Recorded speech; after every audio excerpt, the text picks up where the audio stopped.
गौरी शंकर भगवान की जय। प्रिय भक्तों, आज पौष मास के अमावस्या का दिन अत्यंत पावन एवं फलदायी माना गया है। शास्त्रों में वर्णित है कि इस दिव्य तिथि पर श्रद्धा एवं भक्ति भाव से व्रत रखने वाले भक्त को असीम पुण्य की प्राप्ति होती है, मानो अनेक पुण्य व्रतों का फल एक साथ प्राप्त हो गया हो। धार्मिक मान्यताओं के अनुसार इस दिन स्नान, दान और तर्पण करने से पितरों को शांति मिलती है और परिवार में खुशहाली आती है। विशेषकर इस दिन पीपल के वृक्ष की पूजा और परिक्रमा करने का विधान है। विधि पूर्वक व्रत एवं पूजा करने से जीवन के पापों का क्षय होता है तथा घर में सुख, शांति और समृद्धि का वास होता है। पौष अमावस्या का व्रत करने से धर्म, अर्थ, काम और मोक्ष चारों पुरुषार्थों की प्राप्ति का मार्ग प्रशस्त होता है। कहते हैं अमावस्या के दिन शिव महापुराण की कथा सुनने से भक्तों को असीम पुण्य की प्राप्ति होती है। तो आज की इस वीडियो में आप पौष अमावस्या की कथा के साथ साथ शिव महापुराण की कथा भी सुनेंगे। तो चलिए बड़ी ही श्रद्धा और भक्ति भाव से सुनते हैं पौष अमावस्या की व्रत कथा। जय श्री गणेश। एक साहूकार के 7 बेटे, 7 बहुएं और एक बेटी थी। साहूकार के घर एक ब्राह्मण भिक्षा मांगने आता था। ब्राह्मण को साहूकार की बहू भिक्षा देती थी तो वह ले लेता था, किंतु जब उसकी बेटी भिक्षा देती तब वह बिल्कुल भी भिक्षा नहीं लेता था और कहता था कि बेटी, तुम सुहागन तो हो पर तुम्हारे भाग्य में दुख लिखा है। यह बात सुनकर बेटी को चिंता होने लगी और उसका शरीर कमजोर होने लगा। तब एक दिन उसकी माँ ने उससे पूछा कि बेटी, तुम इतनी चिंता क्यों करती हो और इन दिनों इतनी कमजोर क्यों दिखाई देती हो? तब उसने बताया कि एक ब्राह्मण भिक्षा मांगने आता है जो कहता है कि बेटी, तुम सुहागिन तो हो पर तुम्हारे भाग्य में दुख लिखा है। यह बात सुनकर उसकी माँ ने कहा कि अगर वह ऐसा कहता है तो मैं कल सुनूंगी। अगले दिन जब वह ब्राह्मण फिर भिक्षा लेने आया तो उसकी माँ ने छुपकर बैठ गई। जब बेटी भिक्षा देने लगी तो ब्राह्मण ने फिर वही बात बोली। इतनी बात सुनकर उसकी माँ बाहर निकल कर आई और बोली, एक तो हम तुम्हें भिक्षा देते हैं और तुम ऊपर से हमें कोसते हो। तब ब्राह्मण बोला कि मैं कोसता नहीं हूँ, जो सच है वही बोलता हूँ, जो इसके भाग्य में लिखा है वही कहता हूँ। तब माँ ने ब्राह्मण से कहा कि तुम्हें यह पता है कि इसके भाग्य में दुख लिखा है, तो यह भी बता दो कि यह कैसे दूर होगा। तब ब्राह्मण बोला कि 7 समुद्र पार एक सोना धोबिन रहती है जो सोमवती अमावस्या का व्रत करती है। अगर वह आकर अपना फल दे दे तो इसका निवारण हो सकता है, नहीं तो विवाह होते ही इसके पति को सांप डस लेगा। यह बात सुनकर माँ बहुत रोने लगी और सोना धोबिन की तलाश में जाने लगी। चलते चलते रास्ते में तेज धूप पड़ने लगी तो साहूकारनी एक पीपल के पेड़ के नीचे बैठ गई। उस पीपल के पेड़ में एक गरुड़ पक्षी का घोंसला था जिसमें गरुड़ का छोटा बच्चा रहता था। साहूकारनी को घोंसले के पास एक सांप जाता हुआ दिखाई दिया तो उसने उस गरुड़ के बच्चे को बचाने के लिए उस सांप को मारकर ढाल के नीचे रख दिया। जब गरुड़ और पक्षिणी आए तो घोंसले के पास खून देखकर क्रोधित हो उठे और साहूकारनी को चोट से मारने लगे। तब साहूकारनी बोली कि मैंने तो तुम्हारे बच्चे की जान बचाई है, यह सांप तुम्हारे बच्चे को डसने वाला था तो मैंने इसे मारकर गिरा दिया। गरुड़ ने सांप की ओर देखा, कहा कि तुमने हमारे बच्चे की जान बचाई है, अब तुम्हें मांगना है तो मांगो। तब साहूकारनी बोली कि मुझे 7 समुद्र पार सोना धोबिन के घर छोड़कर आओ। गरुड़ ने साहूकारनी को अपनी पीठ पर बैठाकर 7 समुद्र पार सोना धोबिन के घर छोड़ दिया। वहां जाकर साहूकारनी ने सोचा कि सोना धोबिन को कैसे राजी किया जाए। सोना धोबिन के 7 बेटे और 7 बहुएं थी। उसकी सातों बहुएं काम को लेकर रोज लड़ाई करती थी और काम भी नहीं करती थी। रात को जब जब सो जाते थे तो साहूकारनी सोना धोबिन के घर जाती और घर का सारा काम करती। गायों को नहलाती, घर की साफ सफाई करती, रसोई का सारा काम संभालती, चौका बर्तन करती, आटा पीसती, कपड़े धोती, पानी भरती और दिन होने से पहले चली जाती। बहुएं सोचती थी कि यह सारा काम कौन कर रहा है, लेकिन कभी भी एक दूसरे से पूछती नहीं थी। एक दिन धोबिन ने कहा कि तुम आजकल लड़ती भी नहीं हो और काम भी ठीक कर रही हो। तो बहुओं ने कहा, सासू जी, काम तो हमें ही करना पड़ता है, चाहे हम लड़कर करें या राजी से करें, इसलिए लड़ाई करने से क्या फायदा। सोना धोबी ने सोचा कि आज देखा जाए कि कौन सी बहू काम करती है। वह रात को सोई नहीं, उसने देखा कि रात को एक स्त्री आई और सारा काम करके जाने लगी। तब सोना धोबी ने बोला कि तुम कौन हो और तुम्हें ऐसी क्या जरूरत है जो तुम इतना सारा काम कर रही हो। साहूकारनी ने कहा, जरूरत है तभी तो इतना सारा काम कर रही हूँ। सोना धोबी ने पूछा कि तुम्हें क्या चाहिए। साहूकारनी बोली, पहले मुझे वचन दो, तभी मैं बताऊंगी। सोना धोबी ने वचन दिया और कहा, अब आप बताइए। साहूकारनी बोली, मेरी बेटी के भाग्य में दुख लिखा हुआ है, इसीलिए आप चलकर उसका सुहाग दे दो, अपना सोमवती अमावस्या का फल दे दो।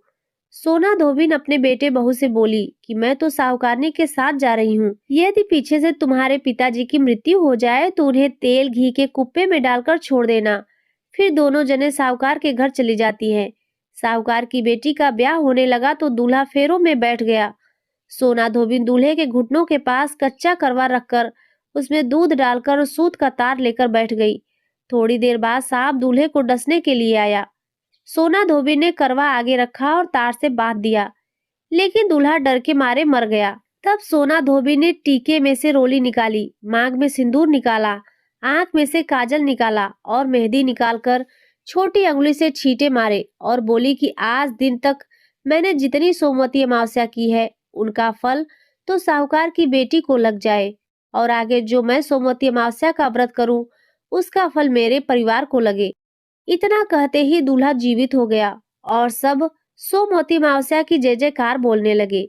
सोना धोबिन वापस जाने लगी तब साहूकारनी ने कहा कि तुमने मेरे जवाई को नया जीवन दिया है, इसलिए तुम कुछ भी मांग लो। तब सोना धोबिन बोली कि मुझे तो कुछ भी नहीं चाहिए, सिर्फ एक हांडी दे दो। वह हांडी लेकर चली जाती है और रास्ते में सोमवती अमावस्या आती है तो सोना धोबिन हांडी की 108 परिक्रमा लगाकर पीपल के पेड़ के नीचे गाड़कर घर आ जाती है। घर आकर वह देखती है कि उसका पति मृत होकर तेल और घी के कुप्पे में पड़ा है। तब वह टीके में से रोली निकालती है, मांग में से सिंदूर निकालती है, आंखों से काजल और नखों से नाखून में मेहंदी निकालती है, छोटी अंगुली से छींटे देती है और बोलती है, मैंने जो रास्ते में सोमवती अमावस्या की है उसका फल मेरे पति को लग जाए। इतना कहते ही सोना धोबिन का पति उठकर बैठ गया। घर पर एक ब्राह्मण ज्योतिषी आया और बोला कि जजमान, सोमवती अमावस्या की मुझे दक्षिणा दीजिए। सोना धोबिन बोली कि मुझे तो सोमवती अमावस्या रास्ते में आई थी तो मैंने कुछ भी नहीं किया, जो कुछ भी किया वह सब पीपल के नीचे ही गाड़ दिया। ज्योतिषी ब्राह्मण ने वहां जाकर खोद कर देखा तो उसे 108 सोने के सिक्के मिले। ज्योतिषी ब्राह्मण सबको घर ले आया और वह सोना धोबिन से बोला कि इतना कुछ किया और मुझे बोला कि कुछ भी नहीं किया है। तो सोना बोली कि मेरा तो इसमें चौथा ही हिस्सा है, बाकी आपका जो मन हो उसे दे दो। सारी नगरी में उसे बोल दिया कि सब सोमवती अमावस्या का व्रत कीजिए। हे सोमवती अमावस्या माता, जैसा साहूकार की बेटी को सुहाग दिया वैसा सबको देना। सोमवती अमावस्या की कथा कहने वाले को, सुनने वाले को और हुकारा भरने वाले को अपने पूरे परिवार को देना। बोलिए अमावस्या माता की जय। प्रिय भक्तों, अब आइए सुनते हैं अमावस्या व्रत की एक और कथा। किसी राज्य में एक राजा और एक रानी रहा करते थे। उनकी 4 संतानें थी, 2 लड़के और 2 लड़कियां। एक लड़की का नाम था पूर्णिमा और दूसरी लड़की का नाम था अमावस्या। पूर्णिमा घर के कामों में निपुण थी और घर का पूरा काम अच्छे से करती थी। काम समाप्त होने पर वह भगवान की पूजा अर्चना भी किया करती थी। इसके अलावा उसका एक और नियम था कि वह रोजाना गौ माता की सेवा भी किया करती थी। वही उसकी दूसरी बहन अमावस्या ना तो घर का कोई काम करती थी और ना ही उसका कोई पूजा पाठ में रुचि थी और ना ही वह कभी गौ माता की सेवा किया करती थी। पूर्णिमा सर्वगुण संपन्न थी, फिर भी राजा और रानी अपने दोनों बेटों से और पुत्री अमावस्या को ही प्यार किया करते थे। वह पूर्णिमा को ज्यादा नहीं चाहते थे, उसके साथ भेदभाव करते थे। समय के साथ राजा की चारों संतानें बड़ी होने लगी थी। जब वे बड़े हो गए तो राजा ने अपने दोनों पुत्रों का विवाह योग्य कन्याओं के साथ करवा दिया। इसके बाद रानी ने राजा से कहा, हे राजन, अब दोनों पुत्रियों का विवाह भी करवा दो।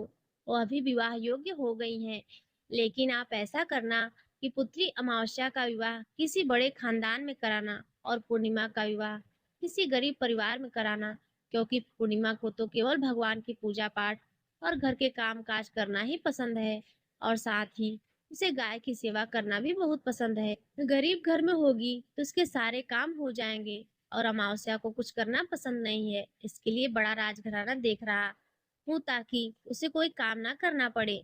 रानी की बात सुनकर राजा ने कहा ठीक है। वह अपनी पुत्रियों के लिए रिश्ता ढूंढने के लिए निकल पड़े।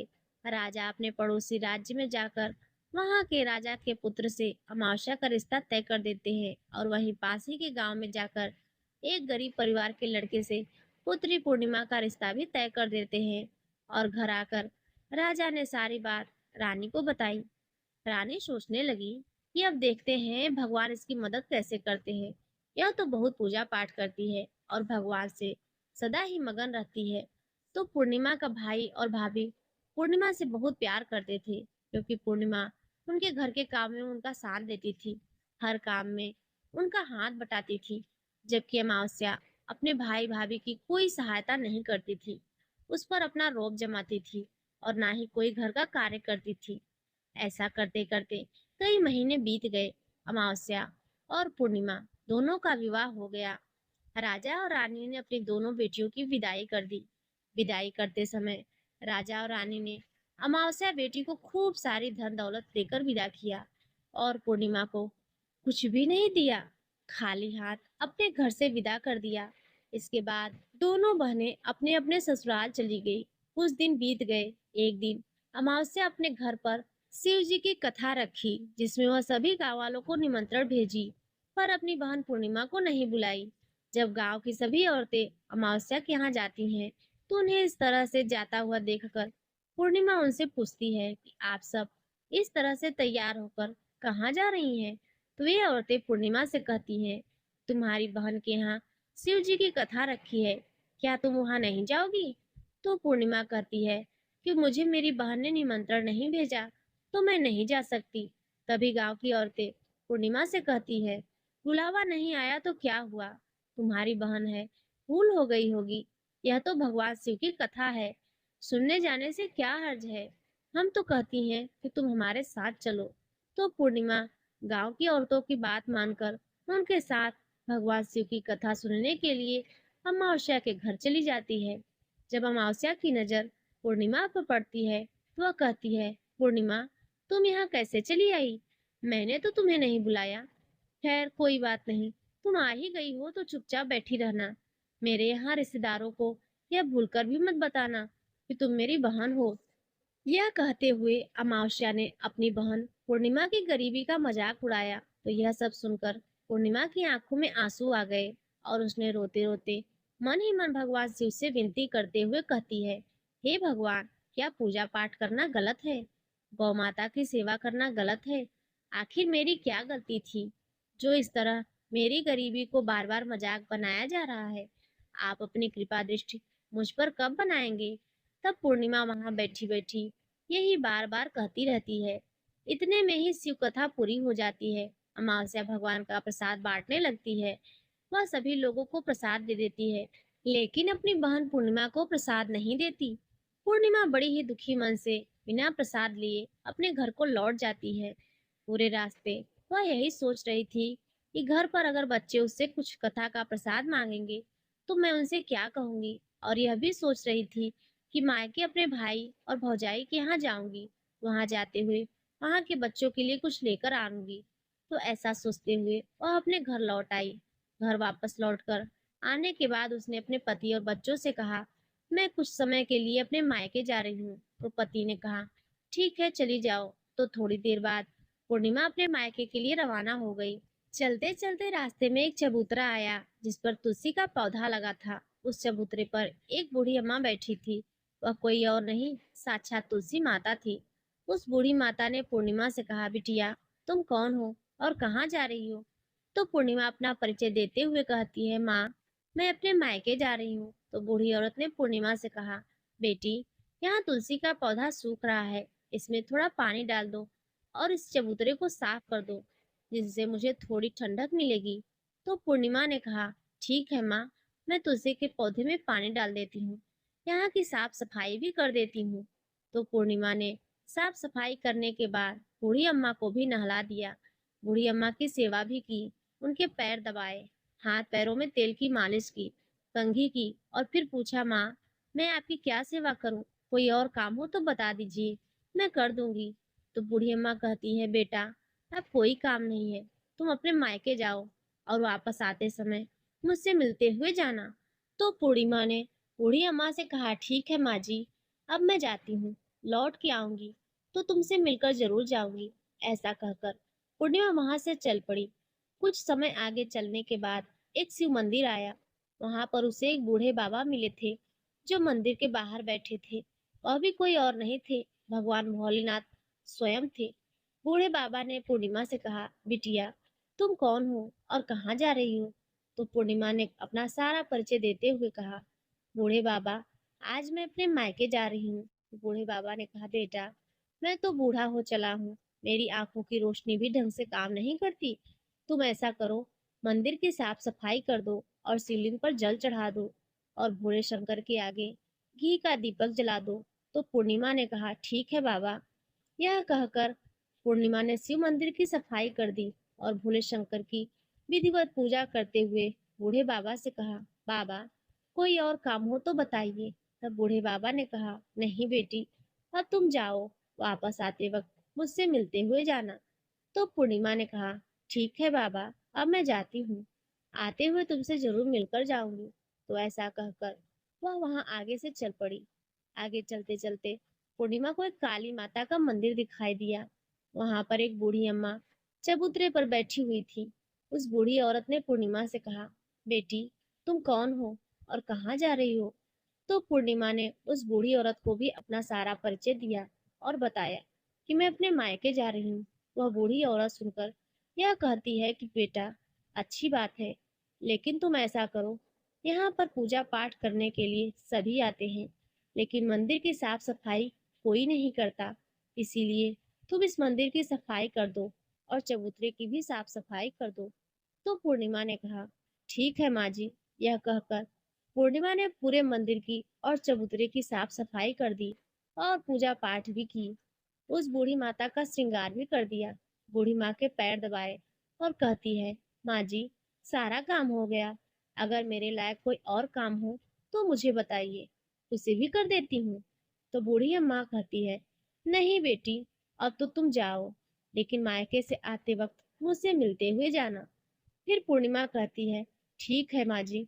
आगे चलते चलते एक नदी आती है और वहां पर भी एक बूढ़ी अम्मा बैठी थी। वह कहती है, बेटी तुम कौन हो और कहाँ से आई हो और कहाँ जा रही हो?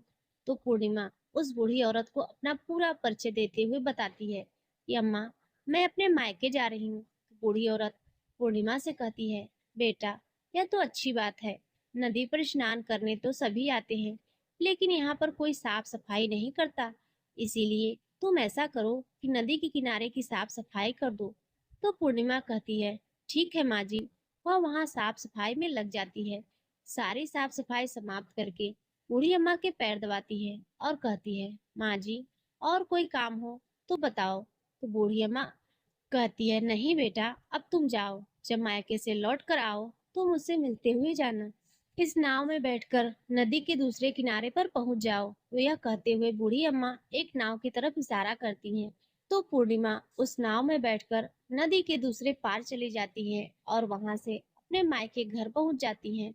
वहां पहुंचते ही पूर्णिमा के भैया और भाभी उसे देखकर बहुत ही खुश होते हैं और वे पूर्णिमा की खूब खातिरदारी करते हैं, उसे खूब सारी बातें करते हैं और कहते हैं, बच्चों को भी साथ लेकर आती तो कितना अच्छा होता। यह सब देखकर पूर्णिमा बहुत ही खुश होती है और सोचती है कि कोई है तो जो मुझे देखकर इतना खुश होता है। इस तरह पूर्णिमा ने अपने मायके में कुछ दिन बड़ी हंसी खुशी के साथ बिताए और फिर अपनी भैया और भाभी से कहा, मैं अपने ससुराल वापस जाना चाहती हूँ। तो उसकी भाभी ने उसके लिए एक बहुत सी सुंदर साड़ी दी और बच्चों के लिए थैला भरकर कपड़े, मिठाई और खिलौने दिए और साथ ही रास्ते में खाने पीने के लिए कुछ चीजें दी। कहा कि तुम तो बहुत दिनों के बाद आती हो, अब की बार बहुत ही जल्दी हमसे मिलने के लिए दोबारा आना। यह कहते हुए पूर्णिमा की भाभी ने पूर्णिमा के हाथ में वो थैला दिया और बड़ी ही हंसी खुशी से उसे विदा कर दिया। इस तरह पूर्णिमा अपने ससुराल के लिए रवाना हो गई और उसी नदी के किनारे पहुंची। नाव में बैठकर दूसरे किनारे पर उतर गई। वहां उतरने के बाद वह उसे वही बूढ़ी अम्मा मिली जो साक्षात गंगा मैया थी। उस बूढ़ी अम्मा ने पूर्णिमा को एक थैला दिया और कहा, तुम इसे ले जाकर घर ही खोलना। अब पूर्णिमा के पास दो थैले हो गए, एक तो उसकी भाभी ने दिया था और दूसरा गंगा मैया ने। तो उन दोनों थैलों को लेकर जब वह आगे चल पड़ी, चलते चलते वह काली माता के मंदिर आई। वहां चबूतरे पर बूढ़ी अम्मा बैठी थी, जो साक्षात काली माता थी। बूढ़ी अम्मा के रूप में बैठी काली माता ने जब पूर्णिमा को आते हुए देखा तो कहा, आ गई बेटा। पूर्णिमा ने कहा, हाँ माँ जी, मैं आ गई। मैंने आपसे कहा था कि मैं आते हुए आपसे जरूर मिलकर जाऊंगी। तो काली माता ने उसे एक थैला दिया और कहा, तुम यह थैला अपने घर ले जाकर खोलना। अब तो पूर्णिमा के पास तीन थैले हो गए। तीनों थैले लेकर पूर्णिमा वहां से चल पड़ी। चलते चलते शिव जी का मंदिर आया, जहाँ बूढ़े बाबा के रूप में स्वयं शिव जी विराजमान थे। बूढ़े बाबा ने पूर्णिमा से कहा, बेटी आ गई। तो पूर्णिमा ने कहा, हाँ बाबा, मैं आ गई। उन बूढ़े बाबा ने भी पूर्णिमा को एक थैला दिया और कहा, बेटा तुम इस थैले को अपने घर ले जाकर खोलना। तो पूर्णिमा ने कहा, ठीक है बाबा। यह कहकर पूर्णिमा वहां से चल पड़ी। अब पूर्णिमा के पास चार थैले हो गए। अब पूर्णिमा चारों थैलों को एक साथ लेकर आगे जाती है। तो उसने अपनी एक पुरानी साड़ी निकाली और सारे थैलों को उस साड़ी में रखकर बांध दिया। एक गठरी बनाकर सिर पर रखकर रवाना हो गई। चलते चलते उसे फिर रास्ते में तुलसी माता बूढ़ी अम्मा के रूप में मिलती है और कहती है, पूर्णिमा तुम आ गई। तो पूर्णिमा कहती है, हाँ माँ जी, मैं आ गई। मैंने आपसे कहा था मैं आते हुए जरूर मिलकर जाऊंगी। तो बूढ़ी अम्मा कहती है, बेटा मैं तो तेरी ही राह देख रही थी। न जाने कितने दिन हो गए तुम्हें गए हुए। तुमने अच्छा किया जो मुझसे मिलने के लिए आ गई। यह कहते हुए बूढ़ी अम्मा उसे एक थैला देती है और कहती है, बेटा यह थैला ले जाकर अपने घर जाकर ही खोलना। तो पूर्णिमा ने कहा, ठीक है माँ जी, आपने जैसा कहा मैं वैसा ही करूंगी। यह कहते हुए पूर्णिमा ने वह पांचवा थैला वहां से ले जाकर रवाना हो गई। अब एक गठरी सिर पर रख और एक थैला हाथ में लिए जैसे ही वो अपने ससुराल के लिए पहुंचती है, तो उसे देखकर उसके बच्चे बड़े ही खुश होते हैं और कहते हैं, माँ, मामा के यहाँ से क्या लेकर आई हो? हमें जल्दी से दिखाओ। हमें तो लगता है खूब सामान लेकर आई हो। अब की बार मामा ने हमारे खाने के लिए क्या भेजा है? हमें जल्दी से दिखाओ। तो पूर्णिमा कहती है, बेटा थोड़ा सब्र करो। यह कहते हुए पूर्णिमा अपने सिर से गठरी को नीचे रखती है और उसे खोलकर सबसे पहले अपने मायके का थैला खोलकर देखती है। तो उसमें बच्चों के लिए अच्छे अच्छे कपड़े और खाने पीने के सामान, बच्चों के खेलने के लिए खिलौने और कुछ गहने भी रखे थे। तो उसे देखकर वह मन ही मन बहुत खुश होती है और अपने भैया भाभी को खूब आशीष देती है। फिर पूर्णिमा कपड़े अपने बच्चों को दे देती है और खाने पीने की चीजों को भी बच्चों को देखकर अपने बच्चों का चेहरा निहारने लगती है। उसके बच्चे अपने जीवन में पहली बार इतना सब कुछ सामान देखकर बहुत खुश थे। इसके बाद पूर्णिमा ने दूसरा थैला खोला जो गंगा मैया ने दिया था। उसमें ढेर सारे हीरे जवाहरात, सोने चांदी आदि थे। उसके बाद पूर्णिमा ने तीसरा थैला खोला जो उसे काली माता ने दिया था। उसमें बहुत सारा सोना और श्रृंगार का सामान भरा हुआ था। यह देखकर पूर्णिमा बहुत ही खुश हुई। फिर उसने चौथा थैला खोला जो भोले शंकर ने दिया था। वह थैला धन संपत्ति से भरा हुआ था, बहुत सारी खुशियां भरी थी। इसके बाद पूर्णिमा ने पांचवा थैला खोला जो उसे तुलसी मैया ने दिया था। उसमें चावल, दाल, 7 प्रकार की खाने की चीजें भरी हुई थी। अब पूर्णिमा के घर में किसी भी चीज की कोई कमी नहीं थी। उसका घर धन धान्य से भरा हुआ था और परिपूर्ण था। पूर्णिमा और उसका परिवार सुखपूर्वक जीवन व्यतीत करने लगे। तो पूर्णिमा के मन में एक दिन विचार आया कि क्यों ना मैं भी शिव जी की कथा करवाऊं। तो उसने भी शिव जी की कथा का एक कार्यक्रम रखा। पूरे गांव वालों को निमंत्रण दिया। घर घर जाकर सभी लोगों को बुलावा देकर आई। पूर्णिमा अपनी बहन अमावस्या के घर भी गई और शिव जी की कथा सुनने के लिए उसे न्योता दिया। तो अमावस्या ने जब पूर्णिमा को देखा तो वह सोचने लगी, इतने गहने पहने हुए, इतने सुंदर वस्त्र पहन रखे हैं, इसका घर तो बहुत गरीब है। फिर इतना सब कुछ इसके पास कैसे आया, यह जानने के लिए इसके घर तो जाना ही पड़ेगा। यह सोचकर अमावस्या पूर्णिमा के घर शिव कथा सुनने के लिए आ गई। तो उसने देखा कि पूर्णिमा के घर में कोई भी चीज की कमी नहीं थी। इतनी सारी धन दौलत देखकर अमावस्या आश्चर्यचकित हो गई और पूर्णिमा से पूछने लगी कि तुम्हारे घर में इतनी धन दौलत कहाँ से आई। तो पूर्णिमा ने कहा, देखो बहन, तुमने शिव जी की कथा में मुझे नहीं बुलाया था, फिर भी मैं चली आई। तुमने मुझे प्रसाद तक नहीं दिया और मेरी गरीबी का मजाक उड़ाया था। उसके बाद मैं अपने घर आ गई और घर आते हुए मन में यही सोच रही थी कि अपने मायके जाऊंगी और बच्चों के लिए कुछ लेकर आऊंगी। तुमने तो मेरे बच्चों के लिए प्रसाद तक नहीं दिया, इसीलिए मैं तुम्हारे यहाँ से आते ही मायके चली गई। यह कहते हुए पूर्णिमा ने उसके बाद जो घटना हुई सारी की सारी अमावस्या को बताई। तो यह सारी बातें सुनने के बाद अमावस्या कहती है, तुम मुझे भी प्रसाद मत दो और खूब सारा डांट लगाओ। तो पूर्णिमा कहने लगी, यह तो भगवान का प्रसाद है, मैं तो सबको दूंगी और तुम्हें भी दूंगी। इतना कहने पर भी अमावस्या ने प्रसाद नहीं लिया और बिना प्रसाद के सीधे अपने घर चली गई और घर जाकर अपने बच्चों और पति से कहने लगी, मैं मायके जा रही हूँ। तो उसके पति ने कहा, कोई बात नहीं, कुछ दिन रुककर चली आना, अभी मुझे कोई काम है। तो अमावस्या ने अपने पति की एक नहीं सुनी और अपने मायके जाने के लिए तैयार हो गई। जैसे ही वो मायके जा रही थी तो रास्ते में तुलसी माता चबूतरे पर बैठी हुई माता के रूप में मिली। तो बूढ़ी अमावस्या ने कहा कि बेटी, तुम कौन हो और कहाँ जा रही हो? तो अमावस्या ने अपना परिचय देते हुए कहा, मैं अपने मायके जा रही हूँ। तो बूढ़ी अम्मा बोली, बेटा अच्छी बात है, तुम ऐसा करो, यह तुलसी का पौधा सूख रहा है, इसमें थोड़ा सा पानी डाल दो, इस चबूतरे की साफ सफाई कर दो। तो बूढ़ी अम्मा के इतना कहते ही अमावस्या ने गुस्से में आकर कहा, बुढ़िया, तुझे दिखाई नहीं देता, मैंने इतनी महंगी साड़ी पहन रखी है, साफ सफाई करूंगी तो यह गंदा नहीं हो जाएगा? यहाँ आसपास पानी भी नहीं है, मैं कहाँ से पानी लाकर तुलसी के पौधे में डाल दूँ? तुम ही ऐसा करो, आसपास कहीं पर पानी होगा, लाकर इस पौधे में डाल देना। ऐसा कहकर अमावस्या वहां से चल पड़ी। चलते चलते शिव मंदिर आया। वहां पर भगवान शिव बूढ़े बाबा का रूप धारण किए हुए बैठे थे। उसे देखते ही पूछा, बेटा तुम कहाँ जा रही हो?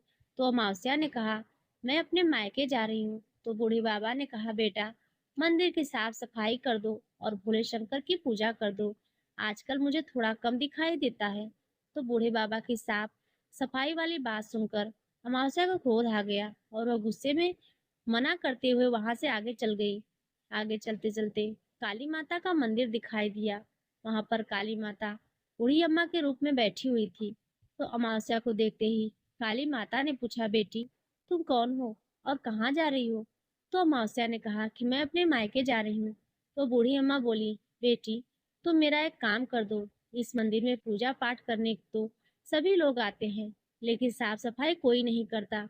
तुम ऐसा करो, मंदिर की साफ सफाई कर दो। तो अमावस्या इस बात पर भड़क उठी और कहने लगी, ना तो मैं तुम्हारे इस मंदिर की पूजा पाठ करूंगी और ना ही इसकी सफाई करूंगी। तुम मुझसे कह रही हो, इससे अच्छा है कि इस मंदिर की साफ सफाई तुम खुद ही कर लो, तुम्हारे और कोई काम नहीं है। ऐसा कहकर वह आगे चल पड़ी।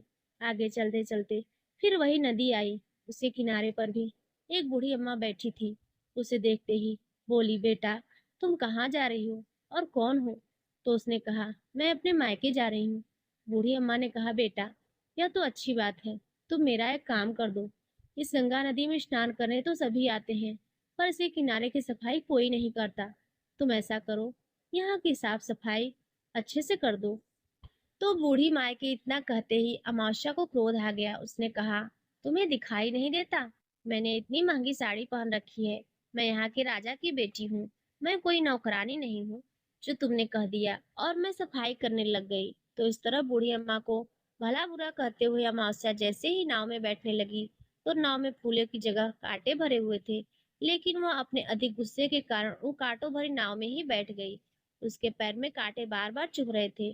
जैसे ही वह दूसरे किनारे पर पहुंची, वहां पर उतरकर वह अपने मायके चली गई। उसके पैरों से खून निकल रहा था। उसके भाई और भाभी ने उसे देखा। उसके पैरों के बारे में उससे कुछ भी नहीं पूछा और मन ही मन कहने लगी, ना तो यह कोई काम करती है और ना ही बात मानती है, अब क्या कहना। पूर्णिमा तो हमारे काम काज में हाथ बटाती थी, यह तो कुछ करने वाली है नहीं, इसे ज्यादा बातचीत करना ठीक नहीं, बात नहीं करेंगे तो जल्दी ही वापस भी चली जाएगी। ऐसा सोचकर उन्होंने अमावस्या से ज्यादा बातचीत नहीं की और जल्दी जल्दी खाना खाया और खा पी कर वे सारे सो गए। अमावस्या जब सुबह उठी तो उसने अपनी भाभीियों से कहा, भाभी मैं ससुराल जा रही हूँ। तो उन्होंने कहा, ठीक है जाओ। तो अमावस्या बोली, पूर्णिमा को तो आपने एक थैला दिया था और मुझे कुछ नहीं दोगी? तो भाई और भाभी ने कहा, तुम जाओ, तुम्हारा थैला तुम्हारे घर पहुंच जाएगा। फिर अमावस्या वहां से चल पड़ी और चलते चलते नदी के किनारे पहुंची। वहां पर गंगा मैया बूढ़ी औरत का रूप धारण किए हुए बैठी थी। बूढ़ी माँ ने कहा, आ गई बेटी? तो अमावस्या बोली, हाँ मैं आ गई। कुछ देर तक अमावस्या वहीं खड़ी रही, तो बूढ़ी अम्मा ने उसे कुछ भी नहीं दिया। तो अमावस्या बोली, पूर्णिमा को तुमने एक थैला दिया था, क्या मुझे नहीं दोगी? तो बूढ़ी अम्मा ने कहा, तुम घर जाओ, तुम्हारा थैला तुम्हारे घर पहुंच जाएगा। वह वहां से चल पड़ी। आगे चलने पर उसे काली मैया मिली। उसे देखते ही अमावस्या ने कहा, मेरा थैला कहाँ है? तुमने पूर्णिमा को तो एक थैला दिया था। तो काली अम्मा का रूप धारण की हुई बूढ़ी अम्मा बोली, तुम अपने घर जाओ, तुम्हारा थैला तुम्हारे घर पहुंच जाएगा। यह सुनकर अमावस्या वहां से चल पड़ी। चलते चलते रास्ते में फिर वही शिव मंदिर आया। वहां पर भोले शंकर बूढ़े आदमी का रूप धारण किए हुए बैठे थे। उन्हें देखते ही अमावस्या बोली, मेरा थैला कहाँ है? तो बूढ़े बाबा ने कहा, तुम घर जाओ, तुम्हारा थैला तुम्हारे घर पहुंच जाएगा। तो अमावस्या वहां से आगे चल पड़ी। आगे चलते चलते उसे तुलसी माता बूढ़ी अम्मा के रूप में धारण किए हुए वहां बैठी मिली। तो अमावस्या को देखते ही, आ गई बेटा? तो अमावस्या ने कहा, हाँ मैं आ गई। मेरा थैला कहाँ है? पूर्णिमा को तो आपने थैला दिया था। तो अमावस्या की बात सुनकर तुलसी मैया ने कहा, तुम अपने घर जाओ, तुम्हारा थैला वहां पर मिल जाएगा। तो अमावस्या वहां से जल्दी जल्दी अपने घर को चल पड़ी। जैसे ही वो अपने घर पहुंची, तो आंगन में देखा, वहां पर 5 थैले पड़े हैं। अमावस्या ने मन में सोचा कि अब तो मेरे पास भी खूब सारी धन दौलत आ जाएगी। तो उसने जल्दी जल्दी सारे थैलों को खोलकर देखा। किसी में मिट्टी भरी थी, तो किसी में पत्थर रखे थे, किसी में कोयला था, और मायके वाला थैला बिल्कुल खाली था। तो इस तरह के थैलों को देखकर अमावस्या को बहुत क्रोध आया और वह दौड़ती हुई पूर्णिमा के घर गई और कहने लगी, तुम्हें तो इतना सब कुछ मिला और मुझे कुछ भी नहीं। तूने मुझसे झूठ क्यों बोला था? अमावस्या की बात सुनकर पूर्णिमा कहती है, मैं अपने मायके जाती हूँ तो अपनी भाभीियों के साथ उनके काम में हाथ बटाती हूँ, उनके साथ मिलकर काम करती हूँ, उसकी इज्जत करती हूँ। लेकिन तुम तो अहंकारवश किसी की इज्जत भी नहीं करती, इसीलिए वे भला तुम्हें क्या देंगे? तूने तुलसी माता को ठुकरा दिया, गंगा मैया को ठुकरा दिया, काली माँ को भी ठुकराया, और भगवान शिव का भी कहना नहीं माना, इसीलिए उन्होंने तुम्हें कुछ भी नहीं दिया। मैंने उस सब का काम किया, काम बड़े ही श्रद्धा भाव से किया था, इसीलिए यह सब कुछ मुझे प्राप्त हुआ है। यह सब मुझे पूजा और भक्ति से मिला है। तो यह सब सुनकर अमावस्या कहती है, बहन मुझे माफ कर दो, मैंने तुम पर अत्याचार किया है। माँ ने भी हमेशा हम दोनों के बीच में भेदभाव रखा था। आज मेरी आंखें खुल गई, मुझे कुछ नहीं मिला, इस बात का मुझे कोई दुख नहीं है, पर मैं भी भगवान की भक्ति करना चाहती हूँ, और भगवान की भक्ति करके सब कुछ प्राप्त कर लूंगी। इन सब चीजों का रहस्य बताओ। तो पूर्णिमा कहने लगी, तुम 3 सूत्र का ज्ञान ले लो, उसकी कथा करना। पहले सूत्र में दया मांगना, दूसरे सूत्र में कथा मांगना, और तीसरे सूत्र में 108 बार ओम नमः शिवाय का जाप करना। बहन, यह सूत्र भगवान ने स्वयं दिए हैं, इसीलिए तुम इनके अपने हृदय में बसा लेना। मैंने भी इन 3 सूत्रों को अपने जीवन में अपनाए हैं और सच्चे मन से भगवान की भक्ति और पूजा पाठ की है। तभी तो मुझे इतने गरीब घर में ब्याहने के बाद भी आज मेरे पास सब कुछ है, और तुम्हारे एक अमीर घराने में विवाह होने के बाद भी आज सब कुछ नष्ट हो गया। तो यह 3 सूत्र अपने मन में रखकर अमावस्या अपने घर चली गई और भगवान की पूजा पाठ करने लगी, और भगवान शिव से माफी मांगते हुए कहा, हे भोले शंकर, मुझे माफ कर दो। मैंने अपनी बहन पूर्णिमा पर इतने अत्याचार किए हैं। शिव कथा में वह बिना बुलाए आई, फिर भी मैंने उसका अपमान किया। मुझे माफ कर दो। अब मैं पूरे विधि विधान से पूजा अर्चना किया करूंगी, और फिर गौ माता की सेवा भी करने लगी, दूसरों की मदद भी करने लगी। इसकी वजह से उसका घर धन धान्य से परिपूर्ण हो गया। तो प्रेम से बोलिए, भोले शंकर की जय, भगवान विष्णु की जय। प्रिय भक्तों, अब आइए सुनते हैं शिव महापुराण की एक अत्यंत ही सुंदर पावन कथा। सौनक जी बोले, हे महाभाग सूत जी, आप सर्वज्ञ हैं।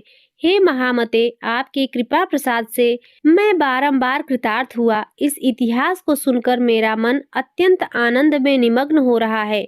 अतः अब भगवान शिव प्रेम बढ़ाने वाली शिव संबंधी दूसरी कथा को भी कहिए। अमृत पीने वालों को लोक में कहीं मुक्ति नहीं प्राप्त होती, किंतु भगवान शंकर के कथा अमृतपान को प्रत्यक्ष ही मुक्ति देने वाला है। सदाशिव की जिस कथा के सुनने मात्र से मनुष्य शिवलोक को प्राप्त कर लेता है, वह कथा धन्य है, धन्य है, और कथा का श्रवण करने वाले आप भी धन्य हैं और धन्य हैं। सूत जी बोले, हे शौनक सुनिए, मैं आपके सामने गोपनीय कथा वस्तु का भी वर्णन करूंगा, क्योंकि आप शिव भक्तों में अग्रगण्य हैं तथा वेद वेत्ताओं में श्रेष्ठ हैं। समुद्र के निकटवर्ती प्रदेश में एक बाष्कल नामक ग्राम है, जहाँ वैदिक धर्म से विमुख महापापी द्विज निवास करते हैं। वे सब के सब बड़े दुष्ट हैं। उनका मन दूषित विषय भोगों में ही लगा रहता है। वे न देवताओं पर विश्वास करते हैं, न भाग्य पर। वे सभी कुटिल वृत्ति वाले हैं, किसानी करते हैं और भांति भांति के घातक अस्त्र शस्त्र रखते हैं। वे पर स्त्री गमन करने वाले और खल हैं। ज्ञान, वैराग्य तथा सधर्म को भी बिल्कुल नहीं जानते। वे सभी पशु बुद्धि वाले हैं, सदा दूषित बातों को सुनने में संलग्न रहते हैं। जहाँ द्विज ऐसे हों, वहाँ के अन्य वर्णों के विषय में क्या कहा जाए। अन्य वर्णों के लोग भी उन्हीं की भांति कुत्सित विचार रखने वाले, स्वधर्म विमुख एवं खल हैं। वे सदा कुकर्म में लगे रहते हैं और नित्य विषय भोगों में ही डूबे रहते हैं।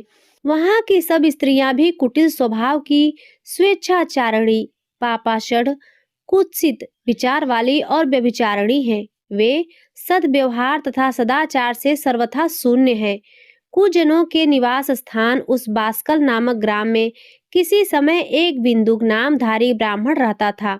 वह बड़ा अधम था। वह दुरात्मा और महापापी था। यद्यपि उसकी स्त्री बड़ी सुंदर थी, तो भी वह कुमार्ग पर ही चलता था। काम वासना से कलुषित चित्त वह वेश्यागामी था। उसकी पत्नी का नाम चंचुला था। वह सदा उत्तम धर्म के पालन में लगी रहती थी, तो भी उसे वह छोड़कर दुष्ट ब्राह्मण कामासक्त होकर वेश्यागामी हो गया था। इस तरह कुकर्म में लगे हुए उस बिंदुगत के बहुत वर्ष व्यतीत हो गए। उसकी स्त्री चंचुला काम से पीड़ित होने पर भी स्वधर्म नाश के भय से क्लेश सहकर भी दीर्घ काल तक धर्म से भ्रष्ट नहीं हुई, परंतु दुराचारी पति के आचरण से प्रभावित होने के कारण काम पीड़ित हो आगे चलकर वह स्त्री भी दुराचारिणी हो गई। भ्रष्ट चरित्र वाली वह कुमार्ग गामिनी अपने पति की दृष्टि बचाकर रात्रि में चोरी छिपे अन्य पापी जार पुरुष के साथ रमण करने लगी। हे मुने, एक बार उस ब्राह्मण ने अपनी उस दुराचारिणी पत्नी चंचुला को कामासक्त हो पर पुरुष के साथ रात्रि में संसर्गगत देख लिया। उस दुष्ट तथा दुराचार में आसक्त मन वाली पत्नी को रात में पर पुरुष के साथ व्यभिचारगत देखकर वह क्रोध पूर्वक वेग से दौड़ा। उस दुष्ट बिंदुक को घर में आया जानकर वह कपटी व्यभिचारी तेजी से भाग गया। तब वह दुष्टात्मा बिंदुक अपनी पत्नी को पकड़कर उसे डांटता हुआ मुक्कों से बार बार पीटने लगा। वह व्यभिचारिणी दुष्टा नारी चंचुला पीटी जाने पर कुपित होकर निर्भयता पूर्वक अपने दुष्ट पति बिंदुक से कहने लगी। चंचुला बोली, मुझ पति परायणा युवती पत्नी को छोड़कर आप कुबुद्धिवश प्रतिदिन वेश्या के साथ इच्छानुसार रमण करते हैं। आप ही बताएं कि रूपवती तथा कामासक्त चित्त वाली मुझ युवती की पति संसर्ग बिना क्या गति होती होगी। मैं अत्यंत सुंदर हूँ तथा नव यौवन उन्मत्त हूँ। आपके संसर्ग बिना व्यथित चित्त वाली में काम दुख को कैसे सह सकती हूँ। सूत जी बोले, उस स्त्री के इस प्रकार कहने पर वह मूढ़ बुद्धि मूर्ख ब्राह्मण धम स्वधर्म विमुख दुष्ट पापी बिंदुक कहने लगा। बिंदुक बोला, काम से व्याकुल चित्त होकर तुमने यह सत्य ही कहा है। हे प्रिय, तुम भय त्याग दो और मैं जो तुमसे हित की बात कहता हूँ उसे सुनो। तुम निर्भय होकर नित्य पर पुरुष के साथ संसर्ग करो। उसे संतुष्ट करके उनसे धन खींचो। वह सारा धन वेश्या के प्रति आसक्त मन वाले मुझको दे दिया करो। इससे तुम्हारा और मेरा दोनों का स्वार्थ सिद्ध हो जाएगा। सूत जी बोले, पति का यह वचन सुनकर उसकी पत्नी चंचुला ने प्रसन्न होकर उसकी कही बात मान ली। उन दोनों दुराचारी पति पत्नी ने इस प्रकार समझौता कर लिया तथा वे दोनों निर्भय चित्त से कुकर्मलीन हो गए। इस तरह दुराचार में डूबे हुए उस मूढ़ चित्त वाले पति पत्नी का बहुत सा समय व्यर्थ बीत गया। तदंतर शूद्र जातीय वेश्या का पति बना हुआ वह दूषित बुद्धि वाला दुष्ट ब्राह्मण बिंदुक समयानुसार मृत्यु को प्राप्त हो नरक में जा पड़ा। बहुत दिनों तक नरक के दुख भोग कर वह मूढ़ बुद्धि पापी विंध्य पर्वत पर भयंकर पिचास हुआ। इधर उस दुराचारी पति बिंदुक के मर जाने पर वह मूढ़ दया चंचुला बहुत समय तक पुत्रों के साथ अपने घर में ही रही। इस प्रकार प्रेम पूर्वक कामासक्त होकर जारों के साथ विहार करती हुई उस चंचुला नामक स्त्री का कुछ कुछ यौवन समय के साथ ढलने लगा। एक दिन दैव योग से किसी पुण्य पर्व के आने पर वह स्त्री भाई बंधुओं के साथ गोकर्ण क्षेत्र में गई। तीर्थ यात्रियों के संग से उसने भी उस समय जाकर किसी तीर्थ के जल में स्नान किया। फिर वह साधारणतया मेला देखने की दृष्टि से बंधुजनों के साथ यत्र तत्र घूमने लगी। घूमती घामती किसी देव मंदिर में उसने एक दैवज्ञ ब्राह्मण के मुख से भगवान शिव की परम पवित्र एवं मंगलकारी उत्तम पौराणिक कथा सुनी। कथावाचक ब्राह्मण कह रहे थे कि जो स्त्रियां पर पुरुषों के साथ व्यभिचार करती हैं, वे मरने के बाद जब यमलोक में जाती हैं, तब यमराज के दूत उनकी योनि में तपे हुए लोहे का परिघ डालते हैं। पौराणिक ब्राह्मण के मुख से यह वैराग्य बढ़ाने वाली कथा सुनकर चंचुला भय से व्याकुल हो वहां कांपने लगी। जब कथा समाप्त हुई और लोग वहां से बाहर जाने लगे, तब वह भयभीत नारी एकांत में शिव महापुराण कथा बाचने वाले उन ब्राह्मण से कहने लगी। चंचुला ने कहा, ब्राह्मण, मैं अपने धर्म को नहीं जानती थी, इसीलिए मेरे द्वारा बड़ा दुराचार हुआ है। मैं स्वामी, इसे सुनकर मेरे ऊपर अनुपम कृपा कर मेरा उद्धार कीजिए। हे प्रभु, मैंने मूढ़ बुद्धि के कारण घोर पाप किया है। मैंने कामांध होकर अपनी संपूर्ण युवावस्था व्यभिचार में बिताई है। आज वैराग्य रस से ओतप्रोत आपके इस प्रवचन को सुनकर मुझे बड़ा भय लग रहा है। मैं कांप उठी हूँ और मुझे इस संसार से वैराग्य हो गया है। मुझ बूढ़ चित्त वाली पापिनी को धिक्कार है। मैं सर्वथा निंदा के योग्य हूँ। मैं कुत्सित विषयों में फंसी हुई हूँ और अपने धर्म से विमुख हो गई हूँ। थोड़े से सुख के लिए अपने हित का नाश करने वाले तथा भयंकर कष्ट देने वाले घोर पाप मैंने अनजाने में ही कर डाले। हाय, न जाने किस किस घोर कष्टदायक दुर्गति में मुझे पड़ना पड़ेगा, और वहां कौन बुद्धिमान पुरुष कुमार्ग में मन लगाने वाली मुझ पापिनी का साथ देगा। मृत्यु काल में उन भयंकर यमदूतों को मैं कैसे देखूंगी। जब वे बलपूर्वक मेरे गले में फंदे डालकर मुझे बाचेंगे, तब मैं कैसे धीरज धारण कर सकूंगी। नरक में जब मेरे शरीर के टुकड़े टुकड़े किए जाएंगे, उस समय विशेष दुख देने वाली उस महायातना को मैं वहां कैसे सहूंगी। दुख और शोक से ग्रस्त होकर मैं दिन में सहज इंद्रिय व्यापार और रात्रि में नींद कैसे प्राप्त कर सकूंगी। हाय, मैं मारी गई, मैं जल गई, मेरा हृदय विदीर्ण हो गया और मैं सब प्रकार से नष्ट हो गई, क्योंकि मैं हर तरह से पाप में ही डूबी रही हूँ। हाय विधाता, मुझ पापिनी को अपने हठात ऐसी दुर्बुद्धि क्यों दी, जो सभी प्रकार के सुख देने वाले स्वधर्म से दूर कर देती है। हे द्विज, शूल से विधा हुआ व्यक्ति ऊंचे पर्वत शिखर से गिरने पर जैसा घोर कष्ट पाता है, उससे भी करोड़ गुना कष्ट मुझे है। सैकड़ों अश्वमेघ यज्ञ करके अथवा सैकड़ों वर्षों तक गंगा स्नान करने पर भी मेरे घोर पापों की शुद्धि संभव नहीं दिखती। मैं क्या करूं, कहाँ जाऊं और किसका आश्रय लूं। मुझ नरकगामिनी की इस संसार में कौन रक्षा करेगा। हे ब्राह्मण, आप ही मेरे गुरु हैं, आप ही माता हैं और आप ही पिता हैं। आपकी शरण में आई हुई मुझ दीन अबला का उद्धार कीजिए, उद्धार कीजिए। सूत जी बोले, हे शौनक, इस प्रकार खेद और वैराग्य से युक्त हुई चंचुला उस ब्राह्मण के चरणों में गिर पड़ी। तब उन बुद्धिमान ब्राह्मण ने कृपा पूर्वक उसे उठाकर इस प्रकार कहा। ब्राह्मण बोले, सौभाग्य की बात है कि भगवान शंकर की कृपा से शिव महापुराण की इस वैराग्य युक्त तथा श्रेष्ठ कथा को सुनकर तुम्हें समय पर चेत हो गया है। हे ब्राह्मण पत्नी, तुम डरो मत, भगवान शिव की शरण में जाओ। शिव की कृपा से सारा पाप तत्काल नष्ट हो जाता है। मैं तुमसे भगवान शिव की कीर्ति कथा से युक्त उस परम वस्तु का वर्णन करूंगा, जिससे तुम्हें सदा सुख देने वाली उत्तम गति प्राप्त होगी। शिव की उत्तम कथा सुनने से ही तुम्हारी बुद्धि इस तरह पश्चाताप से युक्त एक शुद्ध हो गई है, साथ ही तुम्हारे मन में विषयों के प्रति वैराग्य हो गया है। पश्चाताप ही पाप करने वाले पापियों के लिए सबसे बड़ा प्रायश्चित है। सत्पुरुषों ने सबके लिए पश्चाताप को ही समस्त पापों का शोधक बताया है। पश्चाताप से ही पापों की शुद्धि होती है। जो पश्चाताप करता है वही वास्तव में पाप का प्रायश्चित करता है, क्योंकि सत्पुरुषों ने समस्त पापों की शुद्धि के लिए जैसे प्रायश्चित का उपदेश दिया है, वह सब पश्चाताप से संपन्न हो जाता है। जो पुरुष विधि पूर्वक प्रायश्चित करने से निर्भय हो जाता है पर अपने कुकर्म के लिए पश्चाताप नहीं करता, उसे प्रायः उत्तम गति प्राप्त नहीं होती। परंतु जिसे अपने कुकृत्य पर हार्दिक पश्चाताप होता है, वह अवश्य उत्तम गति का भागी होता है, इसमें संशय नहीं है। इस शिव महापुराण की कथा सुनने से जैसी चित्त शुद्धि होती है, वैसी दूसरे उपायों से नहीं होती। जैसे दर्पण साफ करने पर निर्बल हो जाता है, उसी प्रकार इस शिव महापुराण की कथा से चित्त अत्यंत शुद्ध हो जाता है, इसमें संशय नहीं है। मनुष्यों के शुद्ध चित्त में जगदम्बा पार्वती सहित भगवान शिव विराजमान रहते हैं।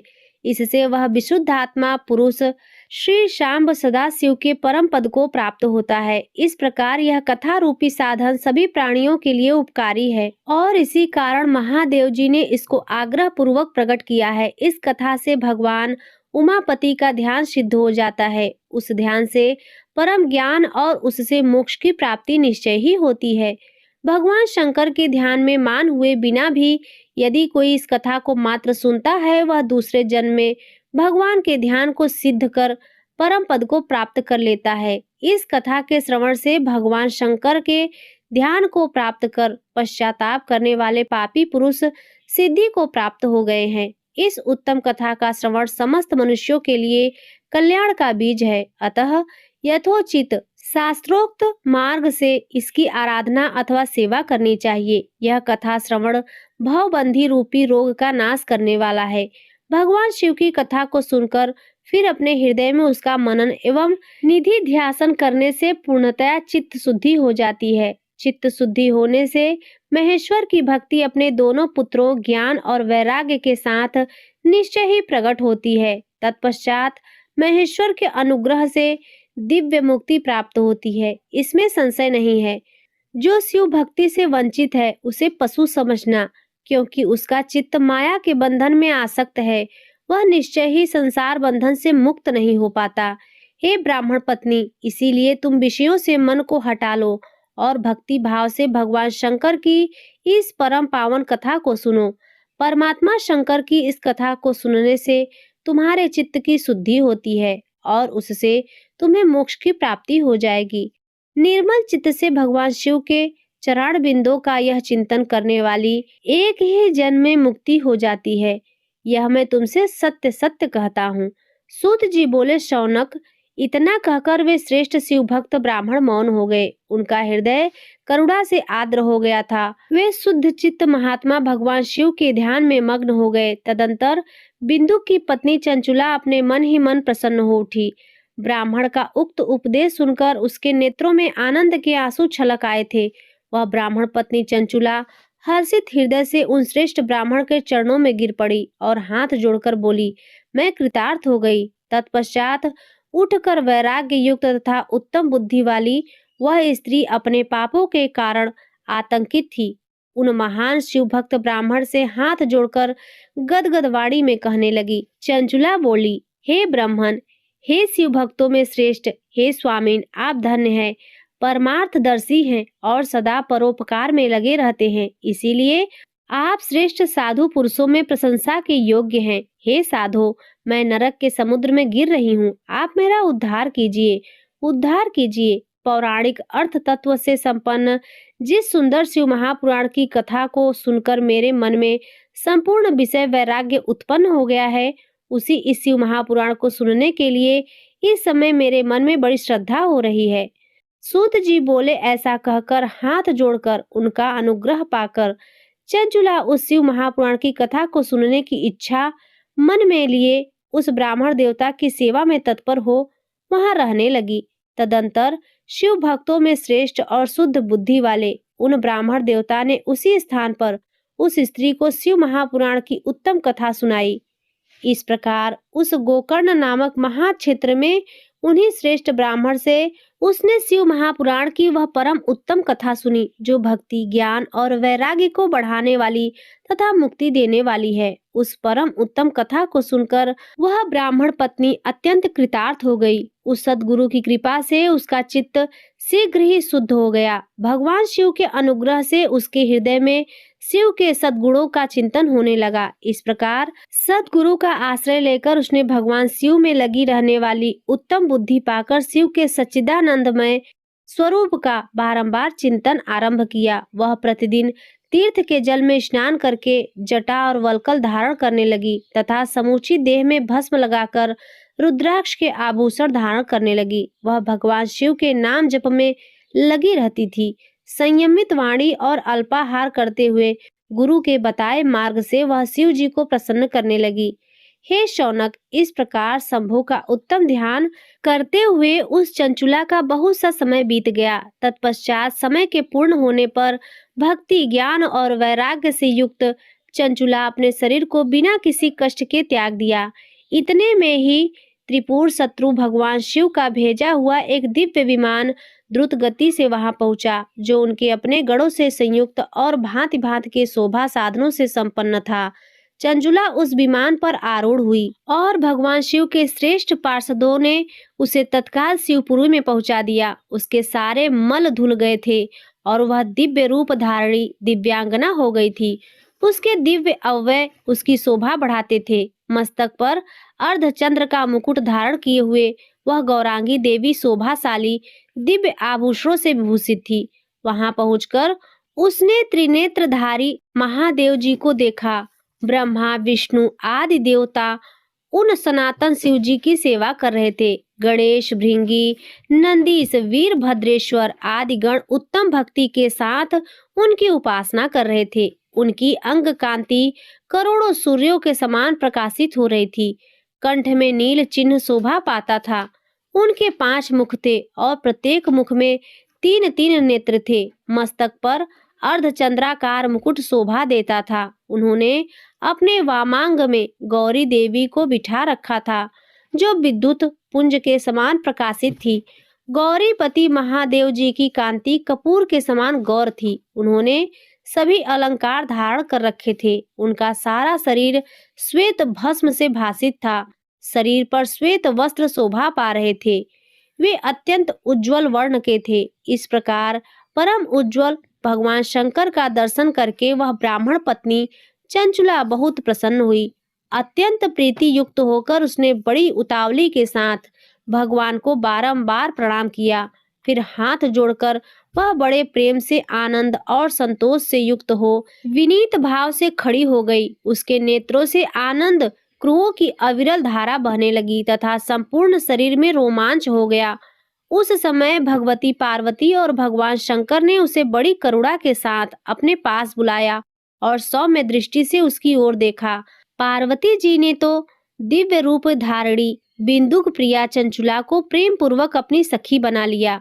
वह उस परमानंद घन ज्योति स्वरूप सनातन धाम में अविचल निवास पाकर दिव्य शौक से संपन्न हो अच्छे सुख का अनुभव करने लगी। सौनक जी बोले, हे महाभाग सूत जी, आप धन्य हैं। आपकी बुद्धि भगवान शिव में लगी हुई है। आपने कृपा पूर्वक यह शिव भक्ति को बढ़ाने वाली अद्भुत कथा हमें सुनाई है। हे महामते, सदगति प्राप्त करने के बाद वह जाकर चंचुला ने क्या किया और उसके पति का क्या हुआ, यह सब वृत्तांत विस्तार से हमें बताइए। सूत जी बोले, हे शौनक, एक दिन परमानंद में निमग्न हुई चंचुला ने उमा देवी के पास जाकर प्रणाम किया और दोनों हाथ जोड़कर वह उनकी स्तुति करने लगी।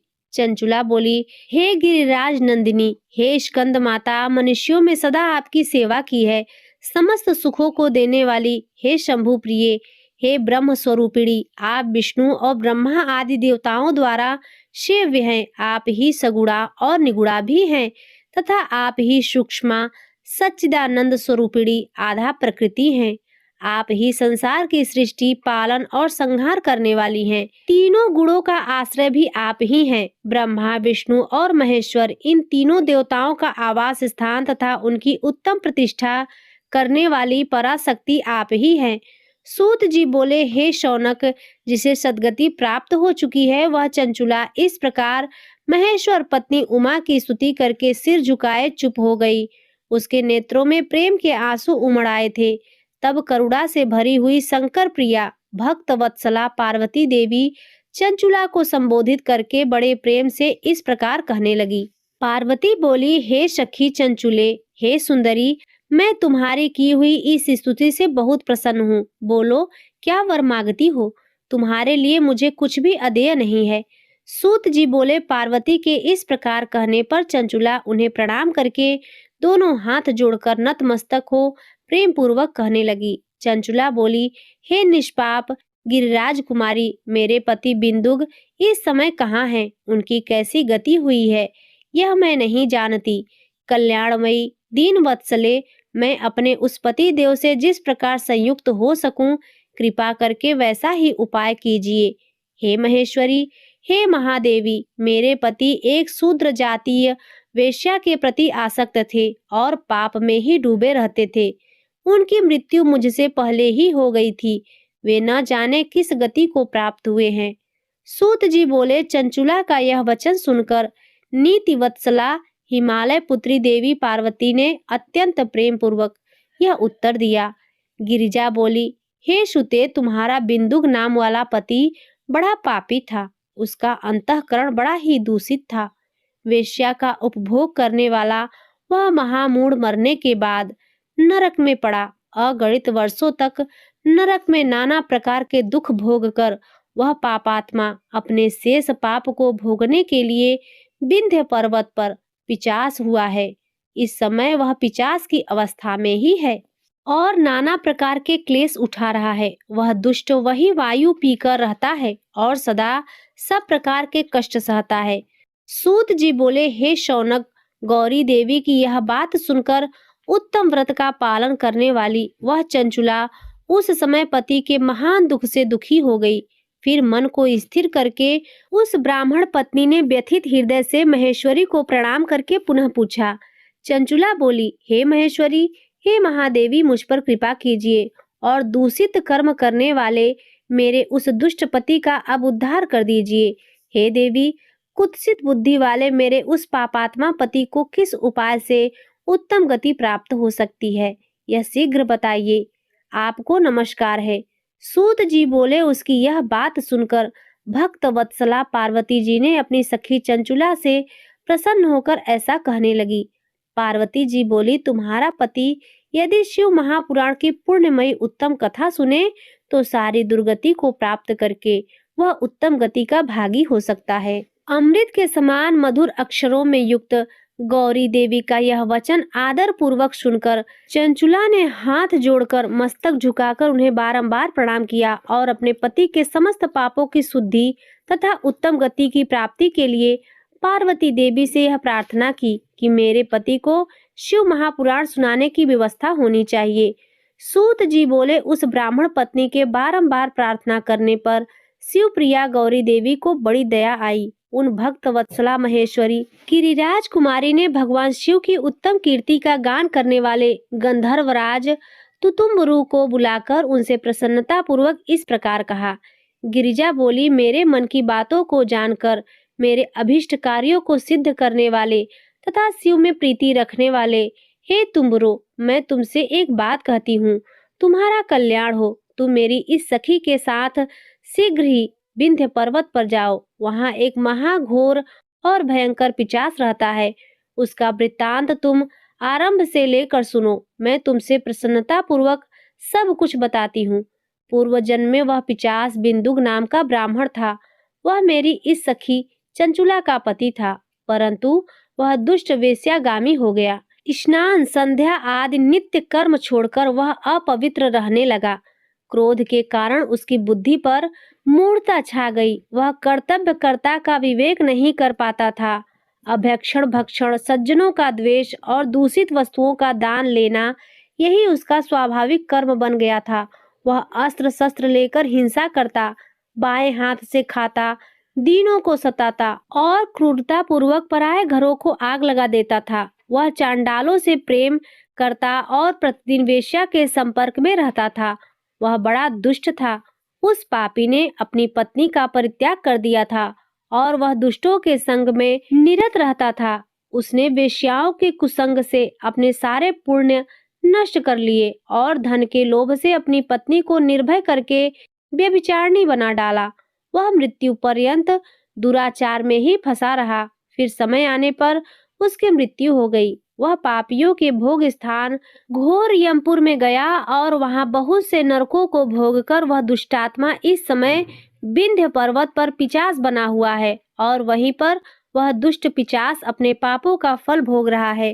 तुम उसके आगे यत्न पूर्वक शिव महापुराण की उस दिव्य कथा का प्रवचन करो जो परम पुण्यमयी तथा समस्त पापों का नाश करने वाली है। उत्तम शिव महापुराण की कथा के श्रवण से उसका हृदय शीघ्र ही समस्त पापों से शुद्ध हो जाएगा और वह प्रेत योनि से परित्याग कर देगा। दुर्गति से मुक्त होने पर उस बिंदुक नामक पिशाच को मेरी आज्ञा से विमान पर बिठाकर तुम भगवान शिव के समीप ले आओ। सूत जी बोले, हे शौनक, महेश्वरी उमा के इस प्रकार आदेश देने पर गंधर्वराज तुतुम्बरु मन ही मन बड़े प्रसन्न हुए और उन्होंने अपने भाग्य की सराहना की। तत्पश्चात उस पिशाच की सती साध्वी पत्नी चंचुला के साथ विमान पर बैठकर नारद के प्रिय मित्र तुतुम्बरु वेग पूर्वक विंध्याचल पर्वत पर गए जहाँ वह पिशाच रहता था। वहां उन्होंने उस पिशाच को देखा। उसका शरीर विशाल था और उसकी ठोड़ी बहुत बड़ी थी। वह कभी हंसता, कभी रोता और कभी उछलता था। उसकी आकृति बड़ी विकराल थी। भगवान शिव की उत्तम कीर्ति का गान करने वाले महाबली तुतुम्बरु ने उस अत्यंत भयंकर पिशाच को बलपूर्वक पासों द्वारा बांध लिया। तदंतर तुतुम्बरु शिव महापुराण की कथा बांचने का निश्चय करके महोत्सव युक्त स्थान और मंडप आदि की रचना की। इतने में ही संपूर्ण लोकों में बड़े वेग से यह प्रचार हो गया कि देवी पार्वती की आज्ञा से एक पिशाच का उद्धार करने के उद्देश्य से शिव महापुराण को उत्तम कथा सुनाने के लिए तुम्बरु विंध्य पर्वत पर गए हैं। तब तो उस कथा को सुनने के लोभ से बहुत से देवता और ऋषि भी शीघ्र ही वहां जा पहुंचे। आदर पूर्वक शिव महापुराण सुनने के लिए आए हुए लोगों का उस पर्वत पर बड़ा अद्भुत कल्याणकारी समाज जुट गया। तत्पश्चात तुम्बरु ने उस पिशाच को पासों से बांधकर आसन पर बिठाया और हाथ में बीड़ा लेकर गौरीपति की कथा का गान आरंभ किया। महात्म सहित पहली अर्थात प्रथम संहिता से लेकर 7वीं संहिता तक शिव महापुराण की कथा का उन्होंने स्पष्ट वर्णन किया। 7 संहिता वाले शिव महापुराण का आदर पूर्वक श्रवण करके वे सभी श्रोता पूर्णतः कृतार्थ हो गए। उस परम पुण्यमय शिव महापुराण को सुनकर उस पिशाच ने अपने सारे पापों को धोकर उस पैशाचिक शरीर को त्याग दिया। शीघ्र ही उसका रूप दिव्य हो गया।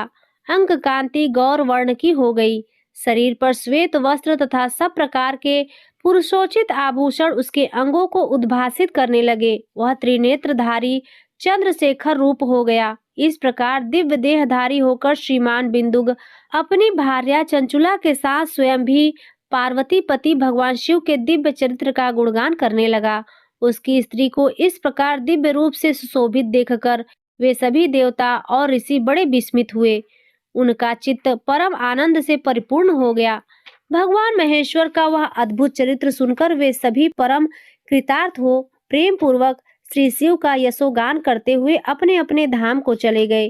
दिव्य रूपधारी श्रीमान बिंदुक भी सुंदर विमान पर अपनी प्रियतमा के पास बैठकर सुखपूर्वक आकाश में स्थित हो परम शोभा पाने लगा। तदंतर महेश्वर के सुंदर एवं मनोहर गुणों का गान करता हुआ वह अपनी प्रियतमा तथा तुम्बरु के साथ शीघ्र ही शिवधाम में जा पहुंचा। वहां भगवान महेश्वर तथा पार्वती देवी ने प्रसन्नता पूर्वक बिंदुक का बड़ा सत्कार किया और उसे अपना गढ़ बना लिया। उसकी पत्नी चंचुला पार्वती जी की सखी हो गई। उस घनीभूत ज्योति स्वरूप परमानंदमय सनातन धाम में अविचल निवास पाकर वे दोनों दंपति परम सुखी हो गए। यह उत्तम इतिहास मैंने आपको सुनाया जो पापों का नाश करने वाला, उमा महेश्वर को आनंद देने वाला, अत्यंत पवित्र तथा उनमें भक्ति बढ़ाने वाला है। जो इसे भक्ति पूर्वक सुनता है अथवा एकाग्रचित होकर इसका पाठ करता है वह अनेक सांसारिक सुखों को भोगकर अंत में मुक्ति प्राप्त करता है। तो प्रेम से बोलिए उमापति महेश की जय। प्रिय भक्तों, अब सुनिए शिव चालीसा दोहा। जय गणेश गिरिजा सुमन मंगल मूल सुजान, कहत अयोध्या दास तुम देव अभय वरदान। चौपाई। जय गिरजापति दीन दयाला, सदा करत संतन प्रतिपाला। भाल चंद्रमा सोहत नीके, कानन कुंडल नाक फनीके। अंग गौर सिर गंग बहाए, मुंड माल तन छार लगाए। वस्त्र खाल बाघंबर सोहे, छवि को देख नाग मुनि मोह। मैना मातु की हवे दुलारी, वाम अंग सोहत छवि न्यारी। कर त्रिशूल सोहत छवि भारी, करत सदा शत्रुन क्षयकारी। नंदी गणेश सोहत कैसे, सागर मध्य कमल है जैसे। कार्तिक श्याम और गणराऊ, या छवि को कहे जात न काऊ। देवन जब ही जाय पुकारा, तब ही दुख प्रभु आप निवारा। किया उपद्रव तारक भारी, देवन सम्मिल तुम्हें जुहारी। तुरंत शरण आप पठायो, लौ निमेष महामार गिरायो। आप जलंधर असुर संहारा, श्वेस तुम्हार विदित संसारा। त्रिपुरासुर सरिंधु मचाई, सबही कृपा कल्लीन बचाई। किया तपहि भागीरथ भारी, पुरब प्रतिज्ञा तासु पुरारी। दानिन मह तुम समकोउ नाही, सेवा की स्तुति करत सदाही। वेद नाम महिमा तव गाई, अकथ अनादि भेद नहीं पाई। प्रगट उदधि मंथन में ज्वाला, जरा सुरासुर भय बिहाला।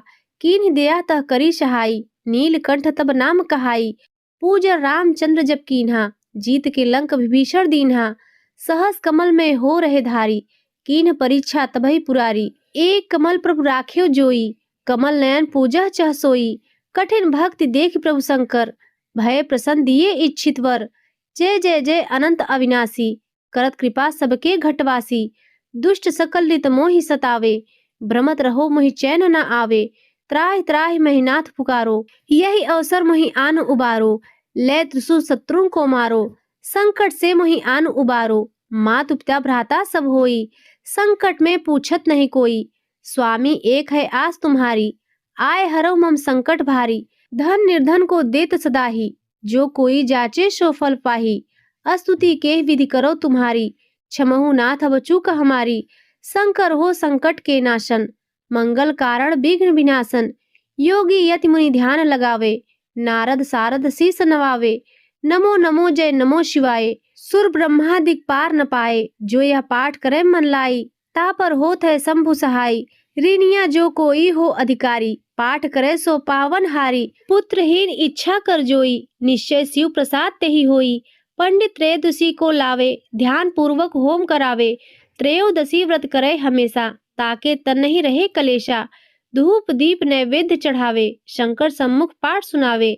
जन्म जन्म के पाप नसावे, अंत धाम शिवपुर में पावे। कहे अयोध्या दास आस तुम्हारी, जान सकल दुख हरहु हमारी। दोहा, नित्य नेम कर प्रातः ही, पाठ करो चालीसा। तुम मेरी मनोकामना पूर्ण करो जगदीश। मगसर छठ हेमंत ऋतु, संवत 64 आन। स्तुति चालीसा शिवहि पूर्ण कीन कल्याण। इति श्री शिव चालीसा संपूर्ण। प्रिय भक्तों, अब आइए सुनते हैं भगवान भोलेनाथ की आरती। ओम जय शिव ओमकारा, प्रभु जय शिव ओमकारा। ब्रह्मा विष्णु सदा शिव, ब्रह्मा विष्णु सदा शिव। अर्धांगी धारा, ओम जय शिव ओमकारा। एकानन चतुरानन, पंचानन राजे। प्रभु पंचानन राजे। हंसानन गरुड़ासन, हंसानन गरुड़ासन। वृषवाहन साजे, ओम जय शिव ओमकारा। दो भुज चार चतुर्भुज, 10 भुज अति शोहे। प्रभु 10 भुज अति शोहे। तीनों रूप निरखता, तीनों रूप निरखता। त्रिभुवन जन मोहे, ओम जय शिव ओमकारा। अक्षमाला वनमाला, रुंडमाला धारी। चंदन मृग मद चंदा, चंदन मृग मद चंदा। शोहे भाले शशिधारी, ओम जय शिव ओमकारा। श्वेतांबर पीतांबर, बाघांबर अंगे। प्रभु बाघांबर अंगे। शनकादिक गरुडादिक शनकादिक गरुडादिक भूतादिक शंगे ओम जय शिव ओंकारा करके मध्य कमंडलु चक्र त्रिशूल धरता जग करता जग भरता जग करता जग भरता जग संहार करता ओम जय शिव ओंकारा ब्रह्मा विष्णु सदा शिव जानत अविवेका प्रणवांछर के मादे प्रणवांछर के मादे ये तीनों एका ओम जय शिव ओंकारा काशी में विश्वनाथ विराजत नंदी ब्रह्मचारी नित उठी भोग लगावत नित उठी भोग लगावत महिमा अति भारी ओम जय शिव ओंकारा त्रिगुण स्वामी जी की आरती जो कोई नर गावे प्रभु जो कोई नर गावे कहत शिवानंद स्वामी कहत हरि हर स्वामी मन वांछित फल पावे ओम जय शिव ओंकारा ओम जय शिव ओंकारा प्रभु जय शिव ओंकारा ब्रह्मा विष्णु सदा शिव ब्रह्मा विष्णु सदा शिव अर्धांगी धारा ओम जय शिव ओंकारा। तो प्रेम से बोलिए गौरी शंकर भगवान की जय। प्रिय भक्तों, यह संपूर्ण कथा चालीसा आरती यदि आपको अच्छी लगी हो तो वीडियो को लाइक करना ना भूलें। चैनल पर पहली बार आए हो तो सब्सक्राइब भी करें और कमेंट में हर हर महादेव अवश्य लिखें।